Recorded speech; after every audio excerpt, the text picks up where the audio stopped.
سلام قولا من رب رحيم.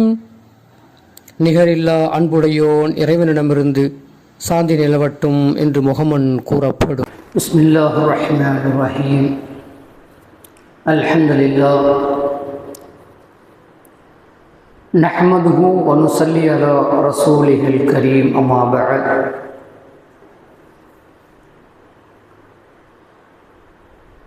நாம் தொடர்ந்து சூரத்துல் பக்ராவுடைய வசனங்களுக்கான சில விளக்கங்களை நாம் பார்த்து வருகிறோம். நாம் கடந்த தினத்திலே சூரத்துல் பக்ராவுடைய 21, 22 வசனங்களுக்கான சில செய்திகளை நாம் நமக்கு மத்தியிலே பரிமாறிக்கொண்டோம். 22வது வசனத்திலே வல்ல ரஹ்மான் ஹக்கு சுப்ஹானஹு வ தஆலா தன்னுடைய வல்லமைகளை பற்றி பேசுகிறார் என்பதை நாம் சுருக்கமாக பார்த்தோம். வல்ல ரஹ்மான் ஹக்கு சுப்ஹானஹு வ தஆலா அந்த வசனத்தை எப்படி ஆரம்பிக்கிறான் என்று பாருங்கள். الذي جعل لكم الأرض فراشا والسماء بناء وأنزل من السماء ماء فأخرج به من الثمرات رزقا لكم فلا تجعلوا لله أندادا وأنتم تعلمون.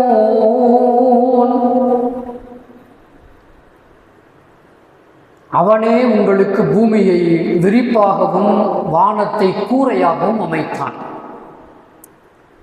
அவனே வானிலிருந்து மழை நீரை பொழியச் செய்தான்.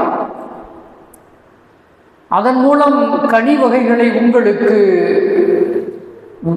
உணவாக விளையச் செய்தான்.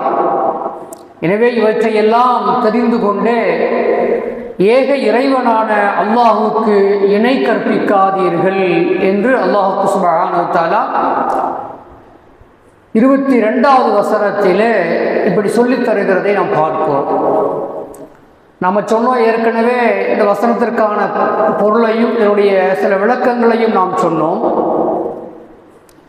இங்கே வல்ல ரஹ்மான் ஹக்கு சுப்ஹானஹு வ தஆலா இந்த வசனத்தை முடிக்கிற பொழுது என்ன சொல்லி முடிக்கிறான்னு சொன்னால், நீங்கள் தெரிந்து கொண்டே அந்த அல்லாஹுக்கு இணை கற்பிக்காதீர்கள் என்று அல்லாஹ் என்ன செய்கிறான்னு சொன்னால், அல்லாஹ்வை ஏகத்துவத்தை இங்கே நிலைநிறுத்த வேண்டும் என்பதை இதில் நாம் சொல்லித் தருகிற செய்தியாக பார்க்கிறோம். கடவுள் மறுப்பாளர்கள், அதாவது நாத்திகர்கள் இருக்காங்க பார்த்தீங்களா, அவங்க இன்னைக்கு கூட என்ன செய்வாங்கன்னு சொன்னால், எல்லாம் இயற்கை என்று சொல்லுவார்கள். உலகத்தில் சூரியன் அதனுடைய பாதையிலே ஓடிக்கொண்டிருப்பது இயற்கை, பூமியுடைய சுழற்சி அது இயற்கை, கடல் பெரும்பகுதியாக பூமியினுடைய ஏறத்தாழ 73-74% மேலாக கடல் நீரால் சூழ்ந்திருக்கிறது, இது இயற்கை. மழை, பெரும் மலைகள், இவைகளெல்லாம் இயற்கை. இப்படி என்ன செய்வாங்கன்னு சொன்னால், எல்லாவற்றையும் மழை நீர் பொழிவது இயற்கை, பூமியில் செடி முளைப்பது இயற்கை. என்ன செய்வாங்கன்னு சொன்னால், எல்லாவற்றையும் இயற்கை இயற்கை என்று சொல்லுவார்கள். ஆனால் கடவுள் ஒருவன் இருக்கிறான், படைத்தவன் இருக்கிறான், அவன்தான் இயக்குகிறான் என்பதை என்ன செய்ய மாட்டாங்கன்னு சொன்னால் அவங்க ஏற்றுக்கொள்ள மாட்டார்கள். இவர்கள் இறை நிராகரிப்பாளர்கள். ஆனால் அல்லாஹ்வுக்கு இணை கற்பிப்பவர்கள்னு சில பேர் இருக்கிறாங்க. கடவுள்னு ஒருத்தன் இருக்கிறான், ஆனால் அந்த கடவுளுக்கு எப்படி ஒரு முதலமைச்சருக்கு, ஒரு பிரதம அமைச்சருக்கு கீழே மந்திரிகள் இருக்காங்களோ, அதுபோல சில உதவி செய்யக்கூடியவர்களும் இருக்கிறாங்க, உதவி கடவுளும் இருக்கிறார்கள், கடவுள்களும் இருக்கிறாங்கன்னு சொல்லி என்ன செய்வாங்கன்னா, இப்படி சிலர் இப்படியும் இணை கற்பிப்பவர்களும் இருக்கிறார்கள். ஒட்டுமொத்தமா கடவுளே இல்லை என்று சொல்லி நிராகரிப்பவர்களும் இருக்கிறார்கள். இல்ல, கடவுள் இருக்கிறான், அவனுக்கு உதவியான கடவுள்களும் இருக்கிறார்கள் என்று இணை கற்பிக்கக்கூடியவர்களும் இருப்பதை நாம் பார்ப்போம். பாருங்க, ஹஸரத் அபூ ஹனீஃபா ரஹிமஹுல்லாஹ் நமக்கு தெரியும் 4 மதுஹபுகளிலே மிக முக்கியமான மதுஹபாக இருக்கக்கூடிய ஹனஃபி மதுஹபுடைய இமாம் அவங்க அபூ ஹனீஃபா ரஹிமஹுல்லாஹ். அவங்களுடைய ஒரு காலம் கடவுள் மறுப்பாளர்கள் எல்லாம் என்ன செய்யறாங்கன்னு சொன்னா, அந்த நாத்திகர்கள் எல்லாம் இமாம் அபூ ஹனீஃபா அவரிடத்துல வருகை தந்து, இறைவன் இருக்கிறானா, நீங்க இறைவன் இருக்கிறதா சொல்லிக்கிட்டு இருக்கீங்களே, இறைவன் இருக்கிறானா நீங்க சொல்லுங்க பார்க்கலாம்னு கேட்கிறாங்க. அப்படி ஒருத்தன் இருக்கிறானான்னு கேட்கிறாங்க. அப்போ நான் எனக்கு கிடைத்த செய்தியை குறித்து நான் கொஞ்சம் சிந்திச்சுக்கிட்டு இருக்கேன். இப்போ எனக்கு ஒரு செய்தி ஒன்று கிடைத்தது. நீங்க ஒரு கேள்வி கேட்குறீங்க, அந்த கேள்விக்கு பதில் சொல்றதுக்கு முன்னாடி நான் வேறொரு சிந்தனையில இருக்கிறேன். அதை நான் சற்று சிந்தித்து நான் அதை கொஞ்சம் உணர வேண்டும். எனக்கு கொஞ்சம் சற்று சிந்திக்க விடுங்களேன், எனக்கு கொஞ்சம் யோசிக்க விடுங்க. என்ன செய்றாங்கன்னு சொன்னா, அந்த வந்திருக்கிற நாத்திகர்கள்ட்ட இமாம் அபூ ஹனீஃபா ரஹ்மஹுல்லாஹ் சொல்றாங்க, எதை பற்றி சிந்திக்கிறீங்க சொன்னால் நாங்கள் உங்களுக்கு பதில் சொல்லுவோம். இல்லை, நீங்கள் என்ன சிந்திக்கிறீங்கன்னு சொன்னால் உங்களுடைய அந்த சிந்திக்கிற அந்த காரியத்திற்கு எங்களால் உதவ முடிஞ்சா நாங்களும் ஏதாவது உங்களுக்கு உதவ முடியும் என்ன செய்கிறாங்கன்னு சொன்னால் அவங்க திரும்ப கேட்குறாங்க. அப்போ அப்படி கேட்கிற பொழுது அப்போ இமாம் அபூ ஹனீஃபா ரஹ்மஹுல்லாஹ் அவங்க என்ன செய்கிறாங்கன்னா ஒரு செய்தியை சொல்கிறாங்க. சரக்குகளோடு நிறைந்த கப்பல் ஒன்று, எதுங்க, சரக்குகளோடு நிறைந்த கப்பல் கடல்ல என்ன செய்யுதுன்னு சொன்னா, எந்த காவலரும் இல்லை, அந்த கப்பலுக்கு எந்த காவலரும் இல்லை. அதை செலுத்துவதற்கு அதை கடலில் செலுத்திக்கிட்டு போறதுக்கு எந்த மாலுமிகளும் இல்லை. அதை எதிர்த்து வரக்கூடிய பேரலைகள் இருக்கல்லவா, அந்த பேரலைகளை எல்லாம் கிழித்து கொண்டு தானாகவே அது செல்லுகிறது. அந்த கப்பல் தானாகவே போகிறது, தானாகவே வருகிறது. அதை செலுத்துபவர் யாருமே இல்லாத நிலையிலே அது தன்னுடைய விருப்பப்படி தானாகவே கடலிலே ஓடிக்கொண்டிருக்கிறது. இது எனக்கு ஆச்சரியமாக இருக்கிறது, இதை குறித்துத்தான் நான் சிந்தித்துக் கொண்டிருக்கிறேன் என்று சொல்லி என்ன செய்றாங்கன்னு சொன்னா, இமாம் அபூ ஹனீஃபா ரஹ்மஹுல்லாஹ் அந்த நாத்திகர்களாக கடவுள் மறுப்பு கொள்கை உடையவர்களாக இருந்து வந்து கேள்வி கேட்க வந்தாங்க அல்லவா, கடவுள் இருக்கிறானா சொல்லுங்க பார்க்கலாம், கடவுள் இல்லை அப்படிங்கிறத நாங்கள் நிரூபிக்க வந்திருக்கிறோம் அப்படின்னு கேட்க வந்தாங்கல்ல. அவங்கள்ட்ட என்ன செய்றாங்கன்னு சொன்னா, கொஞ்சம் டைம் கொடுங்கன்னு சொல்லி கேட்டாங்கல்ல, வேற ஒரு காரியத்தை சிந்திச்சுக்கிட்டு இருக்கேன் அப்படின்னு சொன்னாங்கல்ல, இந்த செய்தியை சொல்றாங்க. அப்போ அந்த நாத்திகர்கள் இதை கேட்டுட்டு, என்ன கப்பல் ஒன்று மாலுமியே இல்லாம கடல்ல ஓடுதா, தானாகவே அது போகிறது, தானாகவே வருகிறதா, அறிவுள்ள எவனாவது இதை ஏத்துக்குவானா, அறிவுள்ள எவனாவது இதை ஏத்துக்குவானா, என்ன கதை விடுறீங்களா நீங்க, ஏன்னா உங்களுடைய வாதம் சரிதானா, நீங்க பார்த்தது சரிதானா, சாதாரண ஒரு சின்ன கப்பல் கூட அப்படி போறதுக்கு வாய்ப்பு இல்லையே, நகர இயலாது. சாதாரண ஒரு சின்ன கப்பல் கூட, சின்ன பொருள் கூட தானா என்ன செய்ய முடியாது, தானாக நகர இயலாது என்று சொன்னால், அப்படி இருக்கிற பொழுது பெரிய பெரிய இந்த கடல்ல பெரும் பெரும் கப்பல்கள் சரக்கோடு மாலுமி இல்லாமல் அலைகளை எல்லாம் கிழித்து கொண்டு போகிறது வருகிறதுன்னு சொல்றீங்களே, ஏன்னா உங்களுக்கு ஏதாவது பைத்தியத்தையும் பிடிச்சிருச்சான்னு கேட்கிறாங்க. நீங்க யோசிக்கிறதே சரியில்லையே அப்படின்னு சொல்றாங்க. உடனே இமாம் அபூ ஹனீஃபா ரஹ்மத்துல்லாஹி அவங்க திரும்ப கேட்கிறாங்க, கடவுளே இல்லைன்னு நீங்க சொல்றீங்க, கடவுளே இல்லைன்னு சொல்லி தானே இப்ப வந்து கேள்வி கேட்கிறீங்க. சாதாரண ஒரு சரக்கு கப்பல், சாதாரண ஒரு சரக்கு கப்பல் இந்த தண்ணீரிலே மாலுமி இல்லாமல், அதை இயக்குகின்ற சக்தி ஒன்று இல்லாமல் அது இயங்க முடியாது எப்படி என்பதை நீங்கள் ஏற்றுக்கொள்ளுகிறீர்களோ, பிரம்மாண்டமான இந்த உலகத்தை ஒருவன் படைக்காமல், ஒருவன் இயக்காமல், சூரியன் தானாக ஓடுமா, சந்திரன் தானாக அது இயங்குமா, கோள்கள் அது தானாக இயங்கிக் கொண்டிருக்குமா, பூமி அது தானாக சுழன்று கொண்டு இருக்குமா என்று என்ன செய்யறாங்கன்னு சொன்னா, இமாம் அபூ ஹனீஃபா ரஹ்மத்துல்லாஹி அவங்களுக்கு இந்த கேள்வியை திரும்ப கேட்கிறாங்க. கேட்ட உடனே அவர்கள் வாயடைத்து போனார்கள். நாத்திகர்கள் வாயடைத்து போனார்கள். ஒரு பவர் இருக்கிறது, ஒரு பவர் இருக்கிறது என்றதை ஒப்புக்கொண்டார்கள். அந்த பவர் தான் கடவுளாக இருக்கிறது. நம்ம உதாரணத்துக்கு இங்கே எடுத்துக்கோமே, பள்ளியில் எத்தனை மின் விளக்குகள் இருக்கு பாருங்க, எத்தனை மின் விசிறிகள் இருக்கிறது. இந்த மின் விளக்குகளை எல்லாம் இயக்கக்கூடிய ஒரு சக்தி எந்த சக்திங்க? எந்த சக்தி? கரண்ட். கரண்ட் இல்லைன்னா ஓடுமா இதெல்லாம்?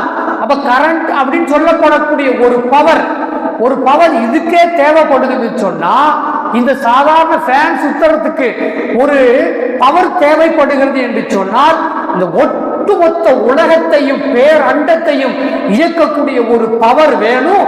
அந்த பவர் தான் அல்லாஹுவாக இருக்கிறான் என்று இமாம் அபு ஹனீஃபா ரஹ்மத்துல்லாஹி அவங்க சொன்னாங்க அப்படிங்கிறத பார்க்கிறோம். அதுதான் வல்ல ரஹ்மான் ஹக்கு சுப்ஹானஹு வ தஆலா நம்மை சிந்திக்கும்படி இந்த வசனத்துல சொல்றான்.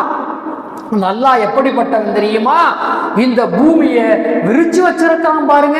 உங்களால முடியுமா? இவ்வளவு பெரிய விரிப்பை, இவ்வளவு பெரிய கிழக்கும் மேற்கும் கணக்கிட முடியாத அளவிற்கான இந்த பூமியை கொண்டிருக்கிற அந்த அளவு கொண்டிருக்கிற இந்த பூமியை விரித்து வைக்க உங்களால் முடியுமா?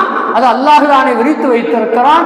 இதோ இந்த முகடாக வைத்திருக்கிற இந்த வானம் எந்த விதமான தூண்களும் இல்லாமல் அதை நிலைநிறுத்தி இருக்கிறானே, இது தானாக அது ஏற்பட்டு விடுமா? தானாக அப்படியே நிற்குமா? அது அந்த மேகங்களில் இருந்து மழைநீர் பொழிகிறதே, அளவுக்கு அதிகமாக சில நேரங்களிலே பொழிந்து விடுகிறதே, அதை தேக்கி வைக்கிறதே, அது கடவுள் என்ற ஒரு பவர் இல்லாமல் அது நடந்து விடுமா? அந்த நீர் இந்த பூமியில விழுகிற பொழுது காய்ந்து போய் அதுவரை காய்ந்து போய் கருகி போய் கிடக்கிற நேரத்திலே அதிலிருந்து விதைகள் எல்லாம் முளைக்க செய்கிறானே, அது தானாக நடந்து விடுமா என்று வல்ல ரஹ்மான் ஹக்கு சுப்ஹானஹு வ தஆலா எல்லாவற்றையும் நான் தான் இயக்கிக் கொண்டிருக்கிறேன். எனவே என்ன செய்யணும்னு சொன்னா, என்னை நீங்கள் வணங்குங்கள், எனக்கு நீங்கள் கட்டுப்படுங்கள் என்று வல்ல ரஹ்மான் ஹக்கு சுப்ஹானஹு வ தஆலா அந்த வசனத்திலே சொல்லுகிறார். பாருங்க, இந்த பூமியில் அல்லாஹ்வுடைய ஒரு பவருக்கு இன்னொரு எக்ஸாம்பிள் ஒரு பவர் நம்ம சொல்றோம் பாருங்க. முசுக்கட்டை அப்படின்னு ஒரு இலை நம்ம எல்லாம் பார்த்துருப்போம். முசுக்கட்டை இலைன்னு பார்த்துருக்கீங்களா? பார்த்துருப்போம், நம்ம கேள்விப்பட்டிருப்போம். இந்த முயல் வளர்க்குறவங்க அதுக்கு தீனியா போடுவாங்க. முயல் வளர்க்குறவங்க அதுக்கு தினசுவாங்க, அந்த முசுக்கட்டை இலையை கொண்டு வந்து தீனியா போடுவாங்க.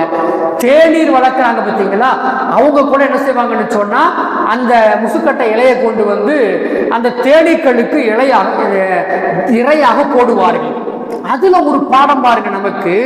இந்த முசுக்கட்டை இலை மனிதன் நெசரான்னு சொன்னா மனிதன் கூட அதை பயன்படுத்துறான்.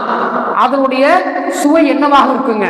ஒரே சுவையா தான் இருக்கும். முசுக்கட்டை இலைங்கிறது ஒரே சுவை தானே, மாறுமா? ஏதாவது மாறவே மாறாது. அந்த ஒரே சுவை கொண்டு இருக்கிற அந்த முசுக்கட்டை இலையை பட்டு பூச்சி இருக்கு பார்த்தீங்களா, பட்டு புழுக்கள், அதை வளர்க்குறான் பாருங்க, பட்டு கூடு வளர்ப்பான், அதுக்கும் இலையாக போடுவான். அது என்ன கொடுக்குதுங்க? அந்த இலையை சாப்பிட்டுட்டு அந்த பட்டை நமக்கு கொடுக்கிறது. உண்மையா இல்லையா? பட்டை கொடுக்கிறது. தேனி அதை சாப்பிட்டுட்டு தேனியை, இனிப்பான தேனியை கொடுக்கிறது. அதே போல மான் சாப்பிட்டால் கஸ்தூரியை கொடுக்கிறது. அது என்ன செய்யுங்க?